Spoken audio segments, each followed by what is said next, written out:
Hey, how you doing? Welcome to episode number 2 of Haverin. This time I'm speaking with Steve McMahon, an actor, writer, publisher and director.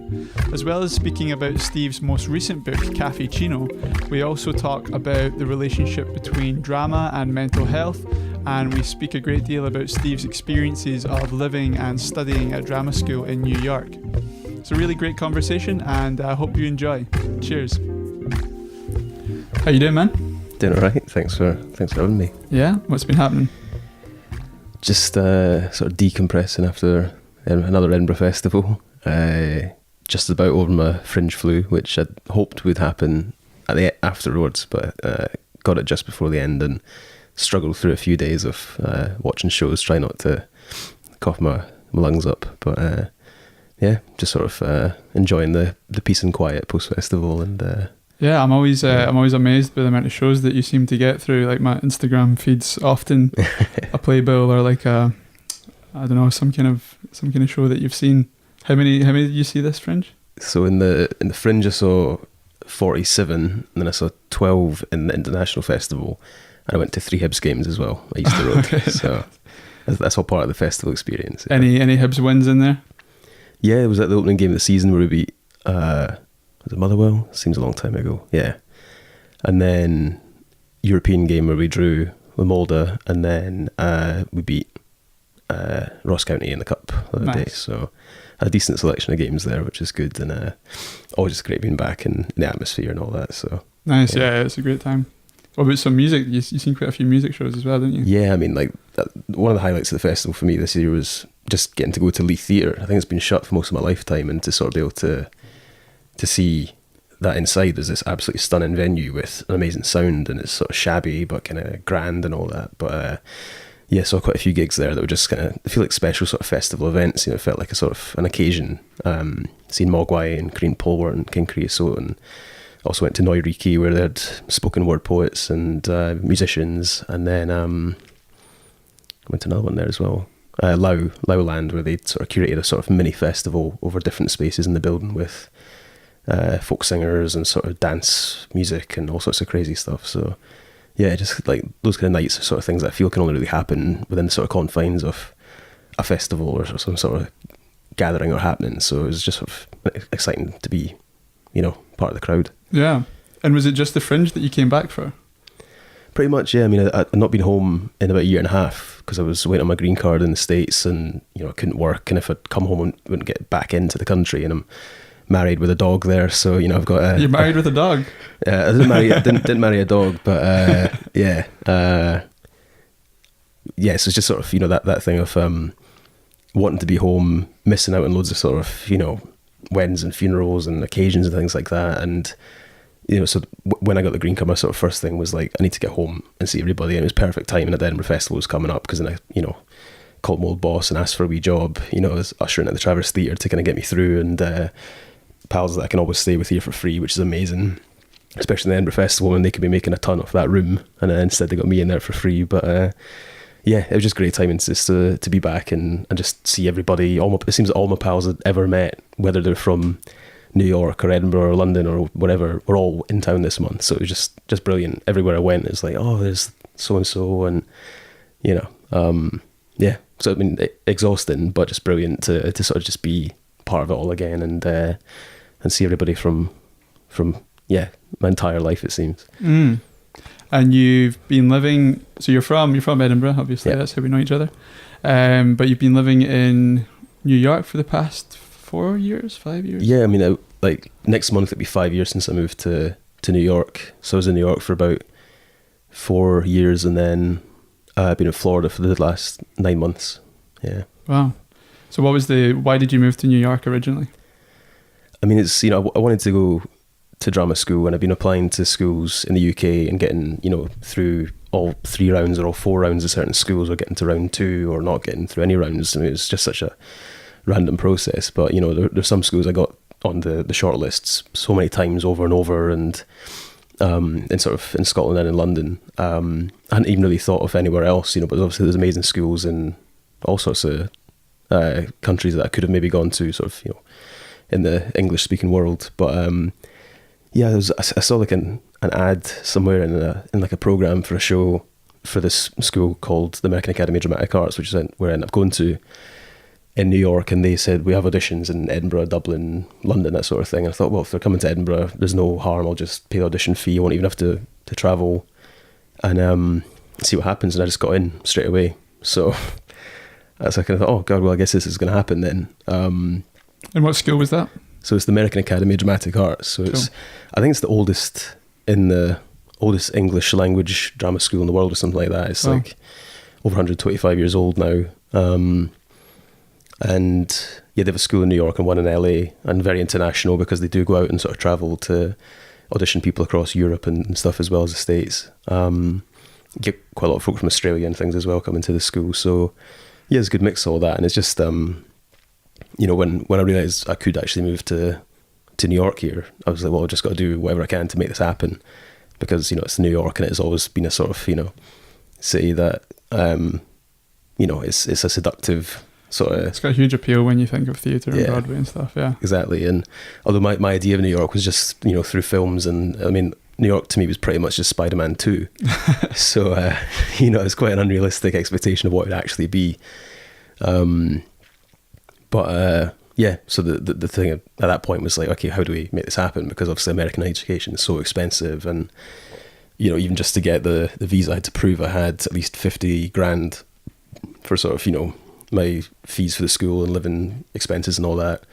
So I just couldn't do it for the first year. So I had to defer a whole year and just sort of spend about a year and a half just fundraising every way that I could to get there. And how did that go? How did the fundraising go? Yeah, I mean, we made it in the end. Just it was just a long process of, you know, because I probably would have taken on loads of student loan debt if I could have done, but I couldn't get American loans without, you know, a guarantor out there. And I couldn't get much from the British government, because they only allow you up to about 10 grand in the career development loans and stuff like that. So what I went was just sort of go to like the charity register, and like every sort of charity that's anything to do with the arts or Scottish people, I was just writing letters, applying to people, asking people advice about where should I, you know, look to get some sort of grant money, and managed to get quite a lot of grant money from a few different places. And then also did a lot of fundraising events and crowdfunding and stuff like that, and sort of cobbled it all together in the end, and managed to get enough to at least get started out there. Cool. Yeah.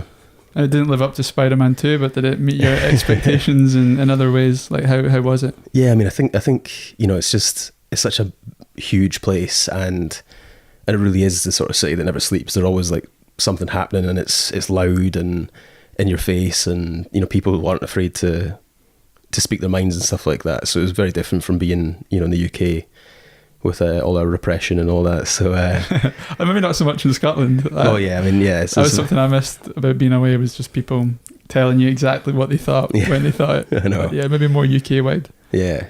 So yeah, and in that sense that, you know, I kind of thought, you know, that I'm just going to have to sort of go along for the ride with it and sort of see what happens, because I don't think it's a kind of city that you can sort of put your finger on quite easily, because there's so much to it, you know, and there's so many people living lives in New York that are so different to each other, and you sort of think, you know, how did we all end up in this one crazy place together? Especially because you don't meet that many actual native New Yorkers in New York. It seems like everyone's from somewhere else, and that's part of the charm, and what's so exciting about it is it's just a big cultural sort of melting pot. And yeah, and I just sort of love that experience. But I think also being in big cities like that, and London, you know, they can be really lonely places, and you have to sort of make an effort and sort of go to them. It's like, it's a hard place to sort of just, you know, sit and watch Netflix.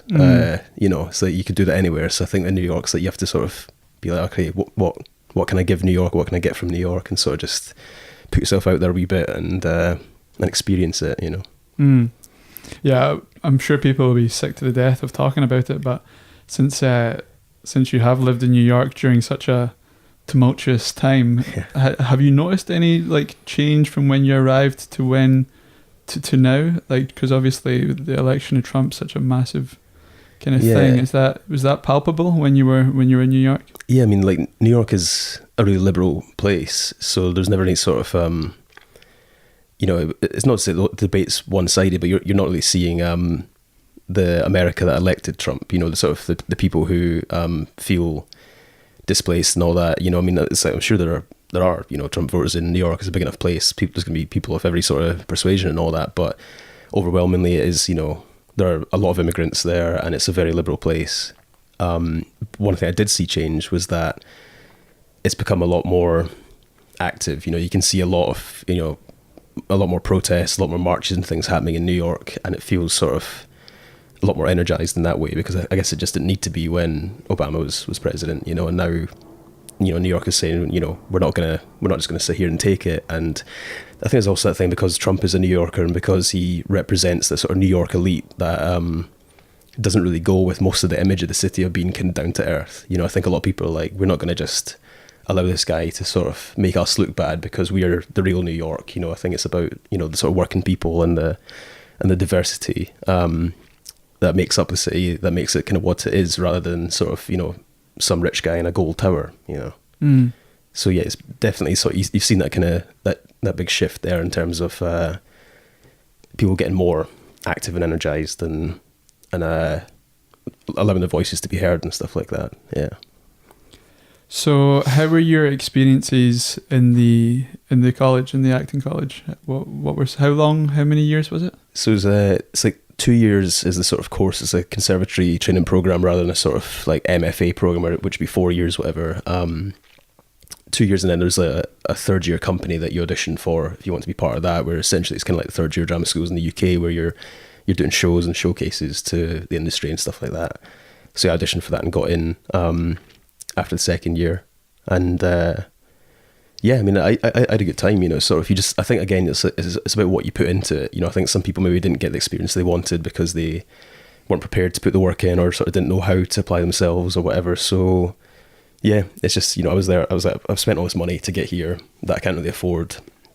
So I might as well make the most of it and just try and get as much as I can out of the training and the people around me. And you know, there genuinely were some sort of life-changing experiences there, just with getting the right teacher at the right time who just sort of understands you and your voice and, you know, who you want to be as an artist and that sort of thing. Or maybe they see something in you that you didn't even see yourself, and they sort of, you know how to get it out of you. So I think you just have to sort of give in to the experience, you know, because you kind of go in there with all these sort of preconceptions, and then they're just like, you know, your first week they're like, you walk wrong, you talk wrong, you know, and they sort of just deconstruct everything about you. And it's that cliche of, you know, they break you down and put you back together, and it is true to an extent that happens. And you sort of, you know, you have to really sort of look long and hard at yourself and sort of, you know, realize there's all these tensions within your body that you're carrying because of, you know, the way you feel about yourself, or things that have happened to you and that sort of thing. Or there's things that you do with your voice, or mannerisms or tics that you have that, you know,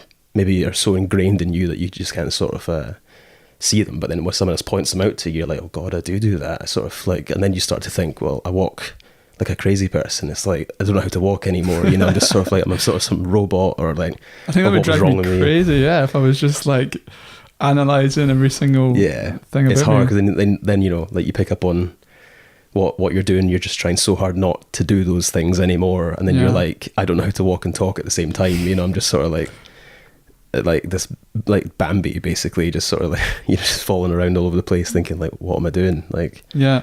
And I'm paying for this just to feel massively insecure. But, you know, it's all part of the process of just sort of finding out who you are and sort of who you are as a performer and all that. Oh, totally. I mean, that sounds like a narrative structure in and of itself, like the ordeal, like being deconstructed and trying to, I don't know, salvage something from journeying into the unknown and building something back up again. Yeah, and like even some of the classes sort of follow that format too, where you sort of you know, it's all about going on journeys, and, you know, and there's a beginning, middle and end to kind of all the different processes within that. And, you know, and a lot of it you just think this is pure wank. Like, I don't know. That's the Scottish part of you. Yeah, exactly. You're just like, I just don't buy it. And there's times when you give into stuff and then you're just like, why am I crying? Like, you know, I don't know why I'm crying, but I just feel so open right now, you know, and all that sort of stuff. So yeah, it's just about sort of just being present in the whole thing, you know, which is, and it's hard to do that. And I think sort of, you know, like being Scottish as well, we can be very open about some things and so closed off about other things in terms of about talking about our feelings, especially Scottish males, you know, about being open about that. And, you know, I think it's getting better, but it's also, you know, it's still sort of that ingrained thing that you just kind of, you bottle it all up and all that. And yeah, so definitely I'm much more of a softie now than I was before I went to school. It sort of really opened me up and sort of got me in touch with my emotions and all that. So nice. Yeah, I think that's important. I think you're definitely right about that kind of being lacking from a lot of life here. I don't know if it is something that's exclusive to the UK, but probably have a bit of it in America, but there is that kind of stiff upper lip, deal with it kind of thing here, which is obviously leading to a very depressing rise in suicides and whatnot. I think everybody knows somebody that at least knows somebody that's committed suicide. I think males between the ages of 18 and 25, it's like the biggest cause of death, or one of the biggest causes of death, or the most represented within the suicide statistic. Yeah, which is tragic. So yeah, if maybe drama school's the answer for that. Maybe we should all just pretend to be trees and sort of, you know, open up our flowers and you know, find out what's inside. I mean, you know, like there's a lot to be said for sort of you know, the silly part of drama school where you're like rolling about on the floor and pretending to be a panda or something like that, and you know, you sort of think, what am I doing here? But then you sort of realize later on that, you know, allowing yourself to be that vulnerable is a really liberating kind of thing, you know, and it's quite rare. Than, you know, if you know, in most other lines of work, you're not going to get that chance to sort of be so open and sort of nakedly vulnerable in front, or maybe literally naked in front of you know, loads of people. And it's I think you can learn a lot from that. And I mean, sometimes it's just a horrible feeling sort of to kind of be exposed, but you know, it's also how often do you get the chance to do something like that, where you can actually just be like a child again and sort of, you know, and be, you know, yourself the way that, you know, you might be on your own or with people you're only very intimate with, but you're doing that to an audience. And when you're dancing in the shower. Yeah, exactly. You know, it's like, so yeah, and the sort of other people getting to see that part of you, you know, you can learn from seeing other people in that sort of state too, because how often are you going to see that part of someone's personality and the stuff that they keep inside because they think, I'd just be a crazy person if I was to show this, you know, at the office or whatever. So oh, definitely. Even if it's just in school, I think everybody's got those teachers, that one teacher that changed their life or set them off on a different course.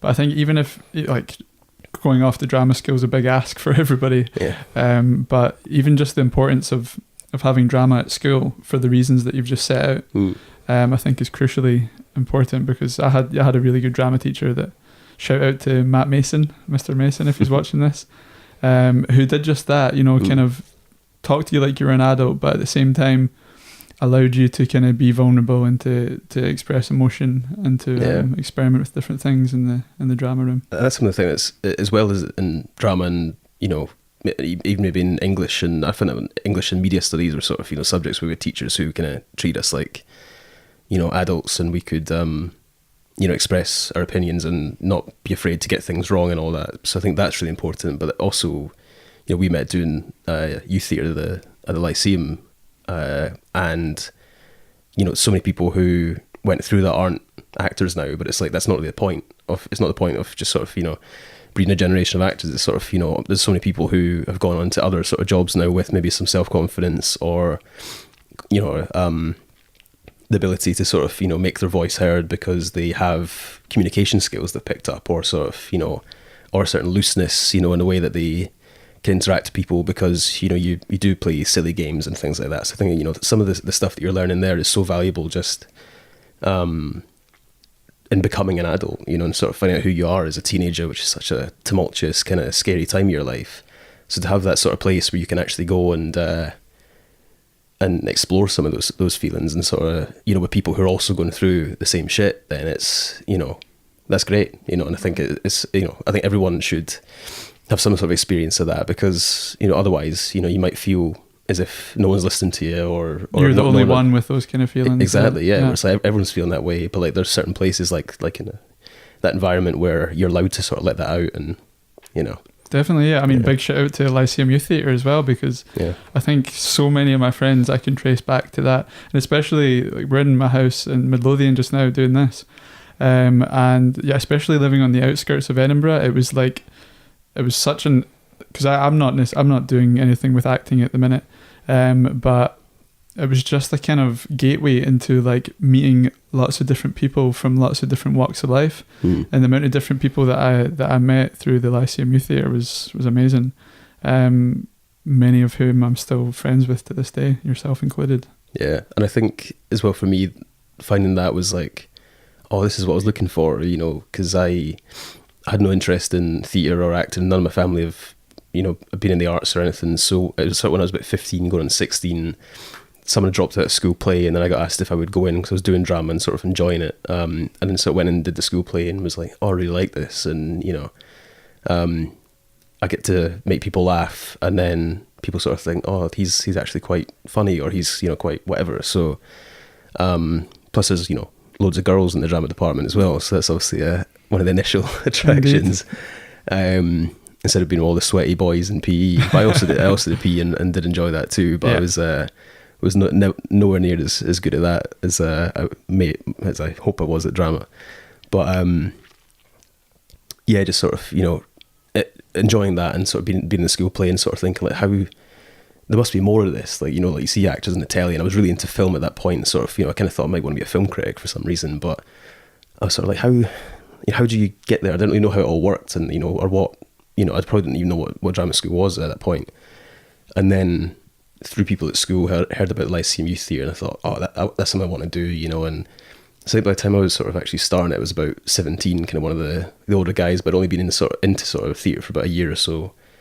And it was sort of good timing, because, you know, there's not as many older guys wanting to do that kind of thing, you know. It's, you know, again, because it's just sort of thing you might not know about, or, you know, you sort of think, oh, I don't want to do drama or whatever, you know. But when you sort of get there and you realise, oh, everyone's sort of into the same sort of thing as me, and yeah, and, you know, it was just a really great environment for me to sort of be like, oh, right, okay, so like this is how you sort of might go and find out about how to do this whole thing of acting, and sort of getting involved and learning different skills and stuff, and being around people who also want to do that thing, rather than sort of, you know, being in school where like maybe your drama class is just a class that some people took because they thought it'd be easy, you know, compared to, to doing like another science or whatever, you know. So yeah, I think that was a really good time for me to sort of find that, because it was quite a quick process of sort of me getting into acting and thinking, wow, this is what I want to do, you know. And I think I felt I had to sort of catch up a wee bit, because I hadn't been doing it my whole life. Like some people, I wasn't sort of, you know,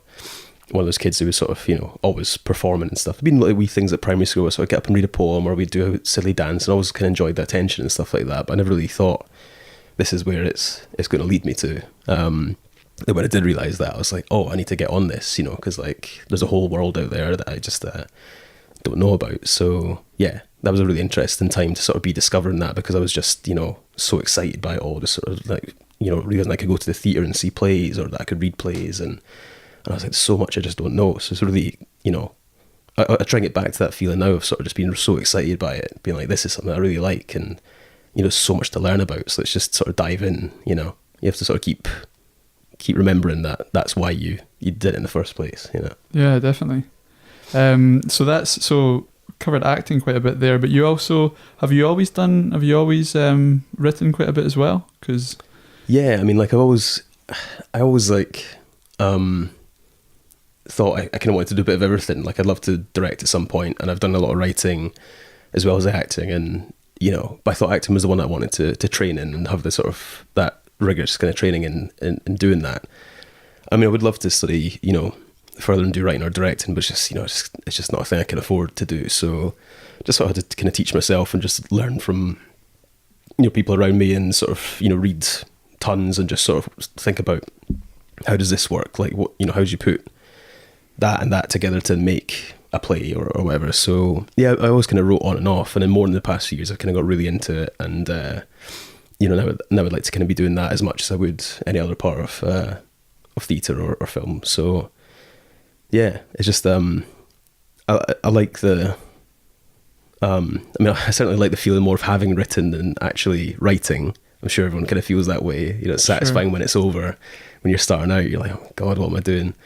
But yeah, it's just, you know, I can also like that thing of, you know, sort of shutting yourself away and just sort of focusing on this little thing and trying to sort of put the pieces together of the puzzle of, you know, like, when you're starting out with a blank page and then suddenly you've got most of it there and you're like, oh, I can see where this is going now. It's a really satisfying kind of thing to be doing, to sort of create something. Think I've made something out of nothing. So yeah. And was it your kind of love and your passion for new writing that led you on to the Dionysian? Yeah, so it's basically some pals from acting school, 2 from my year and 1 from the year below, and we were all international. There's myself, and then an Australian guy, a Canadian girl, and an English guy. We'd also been talking about what we could do, and I think a lot of people were sort of talking about, we're going to put on a play, or we're going to start a company, or we're going to do that sort of thing. We thought, well, a lot of people are doing that, but Declan, whose idea it was initially to do the Dionysian, said, I want to do like a kind of literary magazine with plays, because you got them out there for poetry and you got them out for short stories and for non-fiction stuff, and we sort of looking at things like the Parish Review and these kind of books that sort of just give an outlet to writers, and we thought we should do this for theatre. So we wanted to interview playwrights and publish short plays, was the sort of initial idea. And we were just also, how do we do this? We didn't know anything about publishing, and just to sort of learn on the go. And it's it's just, the amount of people I've met through that is actually much more, and sort of I think a more interesting way of kind of doing it if I was just sort of out there with my headshots, going to auditions all the time, trying to sort of make my way in that sense. Because you're sort of working with people different ways, and we made it quite a social thing too, in that we'd have these sort of monthly events where there'd just be loads of drinking and some live music and people reading short plays and all chatting and getting to meet each other and stuff like that. And then would you put the plays on as well? Would the plays get performed? Yeah, so a few of the plays from each issue we'd sort of do is kind of script and hand readings, and we'd get different actors in, and it was a great way to meet more actors and to meet writers and directors and and other students and things like that. So yeah, it was because there's so much of it in New York, and it's so hard to do because it's so expensive to do anything there. But these kind of things, it's like we had contacts at this like basement bar basically, and they were like, yeah, you can have that space for free, and we guarantee like people are going to come and drink, so you make some money off it, and we'll have a bit of a party. And then and you sort of come away thinking, oh, well, we sold some books, people enjoyed themselves, we got some new pals and all that, so we kind of enjoyed that. Even though sort of you going away and publishing a book is not a sort of like glamorous or fun thing in itself, and that is hard to kind of get right, and you want to do a good job in it, and you want to serve these writers who are sharing their work with you and all that, but then you can sort of in some way give back, because then these emerging writers are getting published, and you're getting to interview people that you are maybe a big fan of, and or people that you want to know or want to get to meet, and it's sort of there's just a sense of community in that, which we enjoyed, and it kind of gave us some sort of sense of purpose after graduating, when you've sort of gone from that structure and routine of being in school all the time, and then suddenly you're just sort of dumped out in the big bad world, and it's New York City, and there's thousands other new graduates out there all trying to do the same thing, to have a bit of an edge and sort of doing something else. I think kind of worked for us and gave us opportunities that you might not have got just trying to do the solo kind of thing of I'm an actor. Sure. Yeah, so I guess it was a natural progression onto your latest venture, which is Caffe Cino. Really fascinating read, actually. I really enjoyed it's a collection of different articles about Caffe Cino, and some short plays in the back, some 1-2-handers, some longer ones. So maybe as a way of introduction, you could just have a little read of the last couple paragraphs here in the introduction, because I thought it set the scene quite nicely. Sure.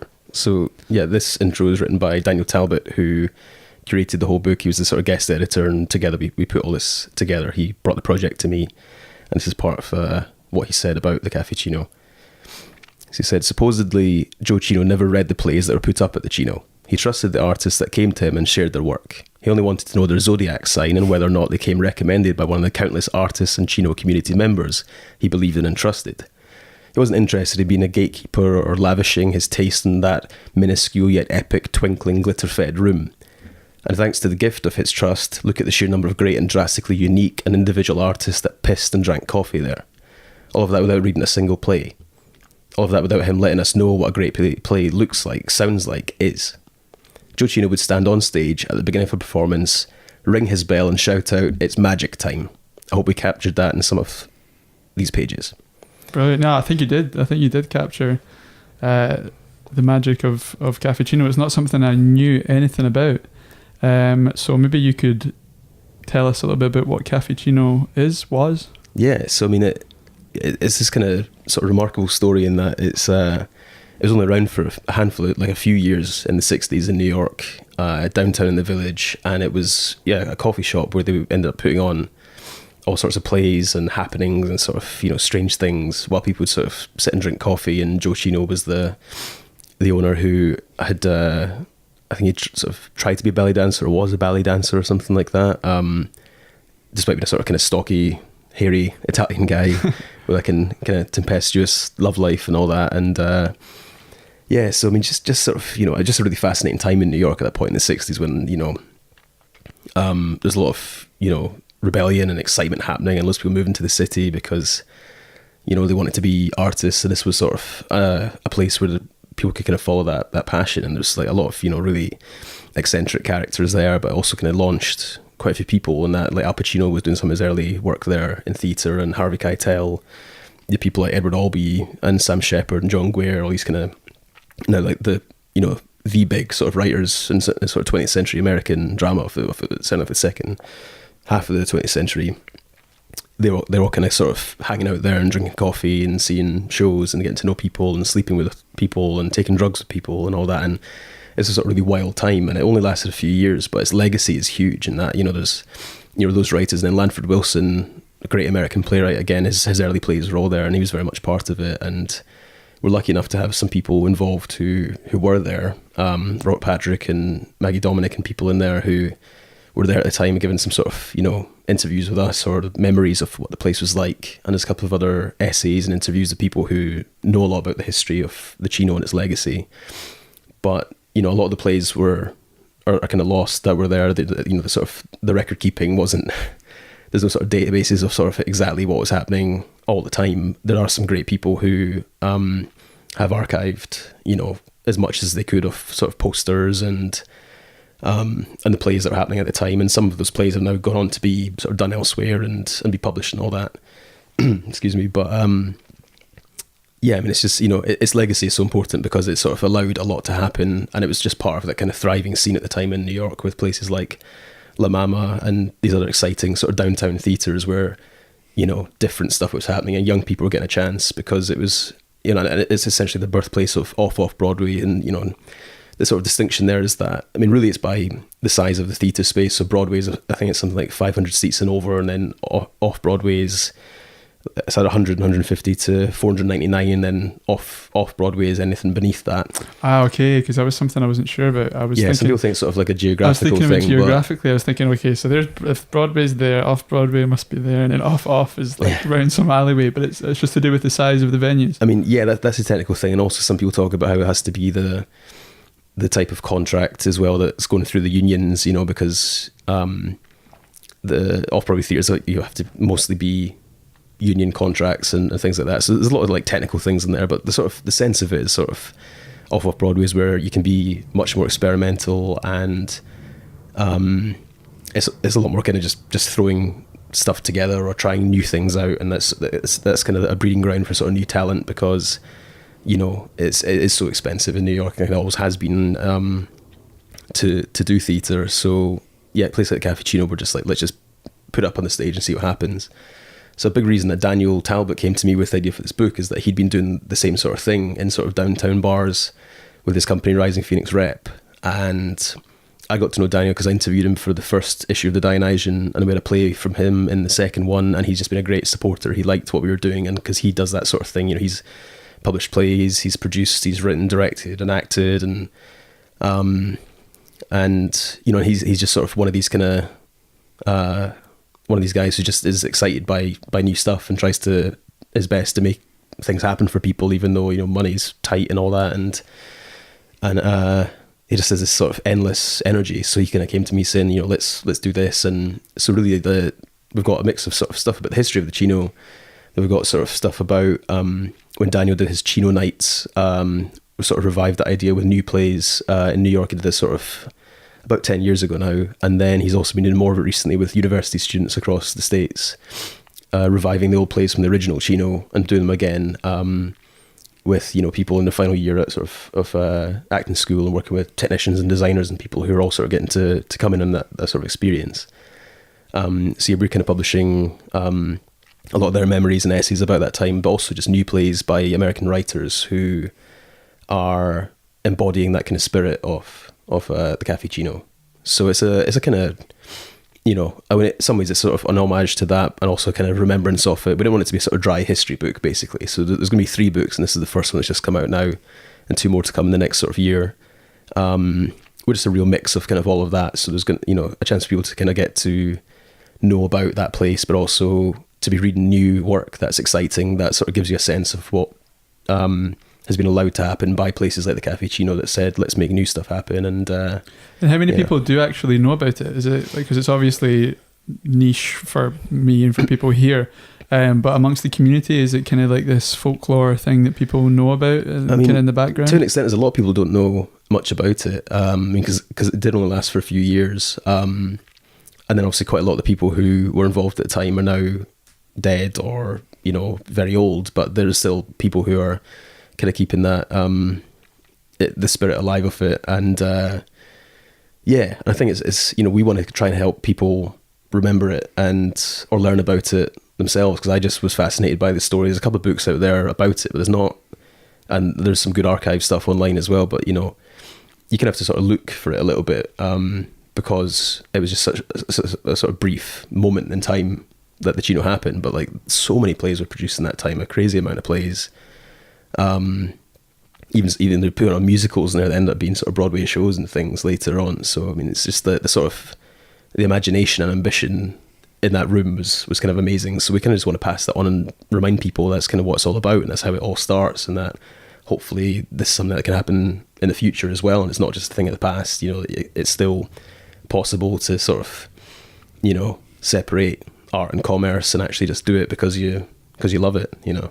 Definitely. Well, as you've told me before, there's not a lot of commerce in self-publishing. Yeah, no, it's a mug's game. It's it's a great thing to do, but there's not much money to be made these days in sort of independent publishing. But it's all about the community, and you know, there's a couple of independent bookstores in New York and LA who stock it, and we sell it online through our website. And yeah, there is an audience for it, but it is a niche thing, and we knew that sort of starting out, so it was never going to be something that would make us rich, but it feels something that's worthwhile doing. Definitely, and I think it's really nice how you've got the essays and the interviews in the beginning, one with Al Pacino, John Guare, but you've also got the plays at the back of the book, which I think is a nice touch, because it seems to be embodying that, the kind of ethos of the Caffe Cino, what little I know about it. But yeah, is there plans to maybe have some of these been put on already, or is there plans to? I mean, yeah, some of those plays have been done elsewhere before and weren't published, and we kind of wanted to give a platform to.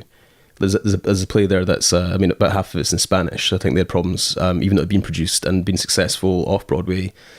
I think it's a hard sell, you know, to publish something that is a bilingual play. So we just thought, you know, fuck it, let's just do it, because you know, we just want to give people a sort of platform, and it's, you know,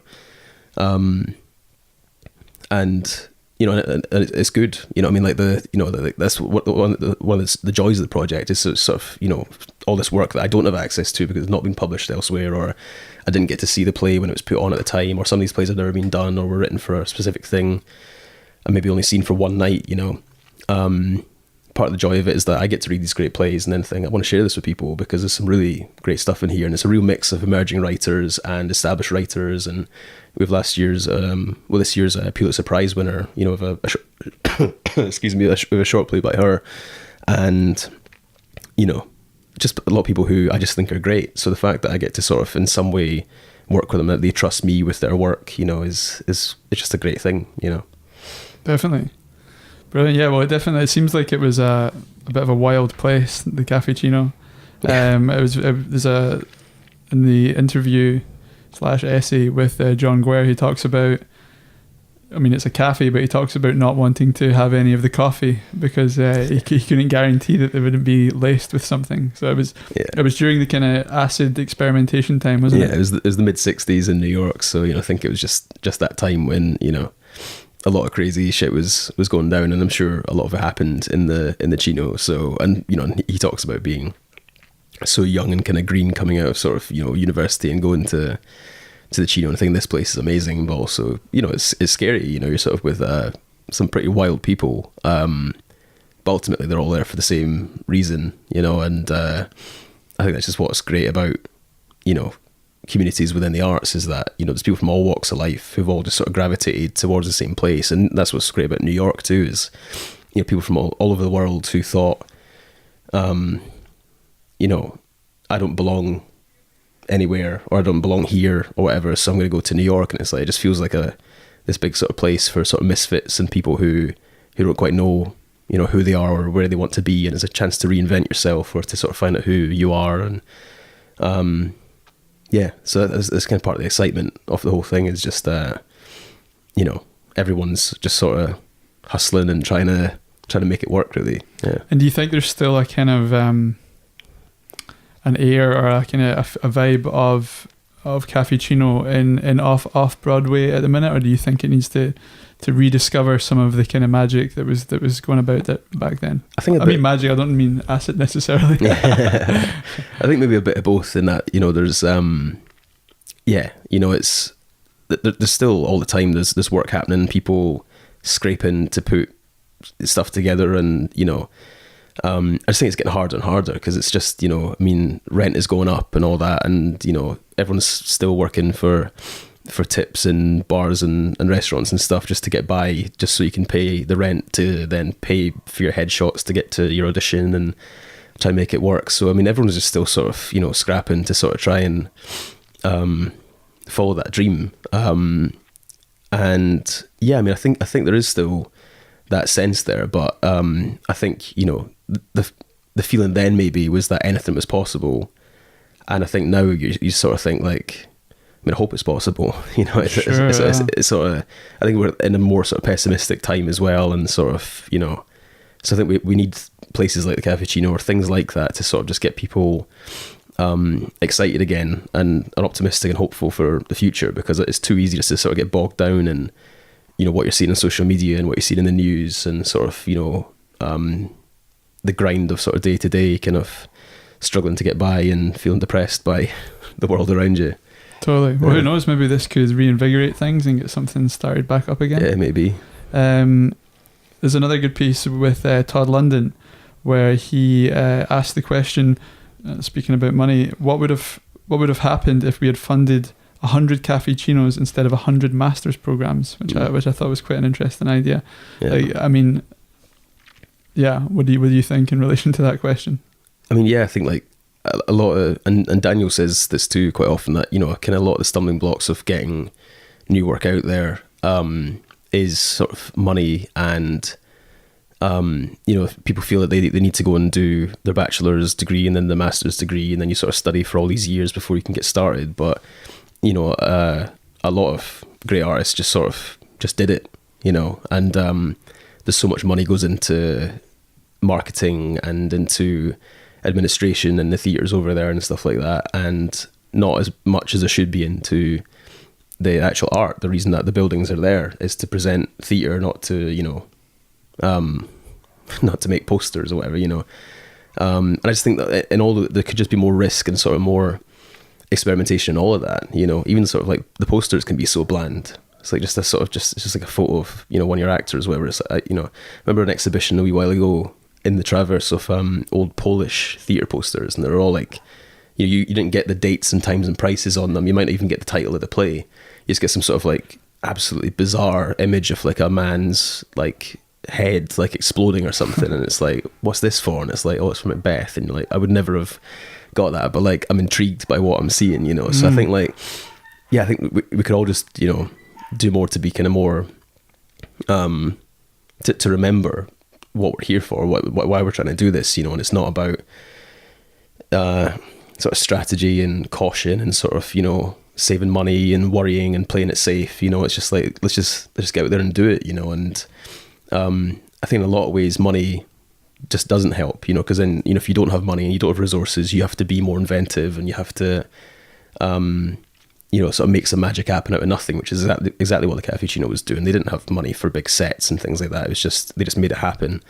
I think that's what excites me, it's about the people, about what you can achieve with their potential, rather than sort of, strategizing and planning and budgeting and stuff like that. And obviously there's a place for that too, but I think it inhibits artists having to think about that, It's about balance. You got to find the balance between both of them. Yeah. Oh, brilliant. So this is issue 1. Yeah. There's more to come, is there? There's gonna be 2 more. Yeah.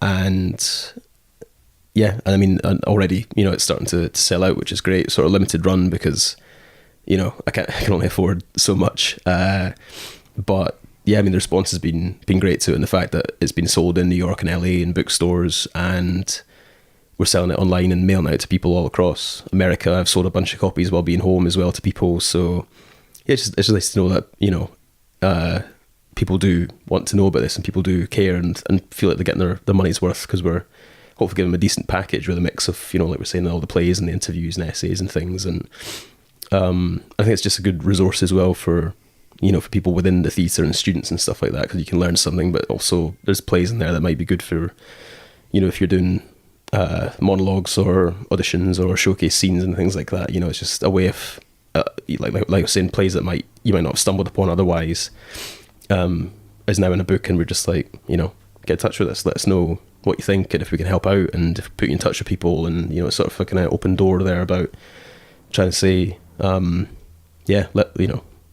like, what can we do to help you, and and use this as a resource, and because there's no point in sort of publishing it and then just sort of making it way too expensive to afford, or making it sort of too exclusive. It's like, I do want it to be out there and for people to share it. And is it limited to people in America, or is it international in terms of submissions for publication? So I mean, like, previously with the Dionysian, we had open submissions with people from all over the world. We published people in Australia and UK and America and all across, all different parts of the world. With this, though, it's been curated and put together by Daniel, and he's guest editor. So we were selling it all over the world. But it's he sort of really carefully hand selected the kind of people involved to just an amazing bunch of people, and he's very careful as well to have a really diverse group of people in different stages in their careers. Because it can be obviously hard to get a start and get your stuff published when you're just starting out, but also people can sometimes forget about you when you're mid-career, and they sort of think, oh, they're sort of established now, they don't need our help. But it's like, well, if you're only sort of looking for the next new thing, it's like, you got to remember there's artists out there who are still making exciting new stuff, but it's just, been around a bit longer. So I think there's a really nice mix in there of people doing different types of things as well. Yeah. And is the Dionysian still running? If somebody's watching this and thinking, oh, I'm working on a bit of writing, I'd like to get in touch with Steve, like, is there ways to do that? Yeah, I mean, people can always get in touch, certainly. I mean, there's kind of hiatus there because I'm doing this project sort of separately, and so we're all actors in the group, and we're all sort of going through different visa processes, and we're all writing and trying to do other things. So I mean, it's certainly something that I think we'll go back to at some point, but for now, so this is my focus, is to be doing this with Daniel for the next while, and we'll just see what happens, I guess, and try and sort of also kind of get back on track. Now I have my green card and that freedom to sort of travel again, and just try to sort of be acting and writing hopefully in America and in Scotland. Is kind of my plan, to sort of try and find that balance as well. Nice. Yeah. So you're back off to America on Monday? Yeah, I'm away Monday morning. So I've been here for about 6 weeks actually. I was in London for a bit with some pals, and then a month in Edinburgh working the festival, and it'd be good to sort of give my liver a rest and detox a wee bit in Florida. And have you enjoyed being back? It's been brilliant. Yeah, I mean, it's been, like I said, it was really homesick, sort of trying to get back for all these occasions, but just not having the green card in time. And now I have it. It's just a relief. I just felt so relaxed this whole trip being back, and just sort of just enjoying it all, and just taking it all in. It's just been so nice being home, and we're talking about America and all that, and it's just such a weird time in that country, and obviously it is here too with Brexit. So it's just sort of really interesting to come back to Scotland and sort of feel, oh, here's a place that's kind of like progressive, and that suits me, because I do feel I mean, I do like Florida, but I do feel a bit out of place there. It's not my home, so just being back in Edinburgh has been amazing, because I'm just like, these are my people, and sort of instead of watching Hibs games on Hibs TV out in Florida on my own with my dog, I'm actually going to the games, and just feeling sort of part of it again has been really good.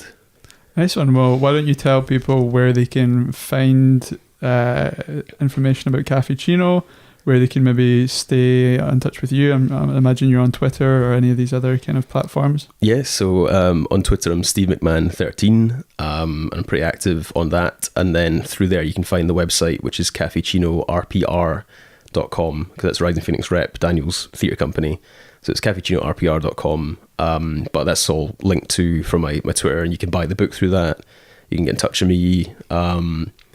And yeah, I'm just open to that, because that's one of the sort of virtues of social media. There's not many, but one of them is that it's just allowed me to sort of stay in touch with folk while I've been away, and to meet new people. And this festival, I've met so many people who we've known each other through Twitter. We've followed each other for a while, or sort of interacted there, but never actually met in person. So the Edinburgh Festival is the best place to sort of be able to sort of actually see people in person and be like, oh, that's you, and like oh, so and so, because it's just such a small world, and especially a sort of Scotland is a small country where everyone knows everyone, and so it's been kind of one of the great things, is sort of just getting to put faces to names and sort of reconnect with people and all that. So yeah, I'll be going back to Florida, back to a bit of quiet time, which would be good in some ways, but also want to stay involved and stay in touch with people, and just sort of be more present in Scotland now that I've kind of got that freedom to do so. Yeah. Brilliant. Yeah, well, I'll put some links below, and it's been great talking to you, man. All right, thanks very much. Cheers. Hey, how you doing? Liam again. I hope you enjoyed this episode of Haverin. If you did, then please consider subscribing to us on YouTube and on iTunes, and sharing this with your family and friends on social media. Feel free to leave us a comment below and let us know your thoughts. Thanks very much.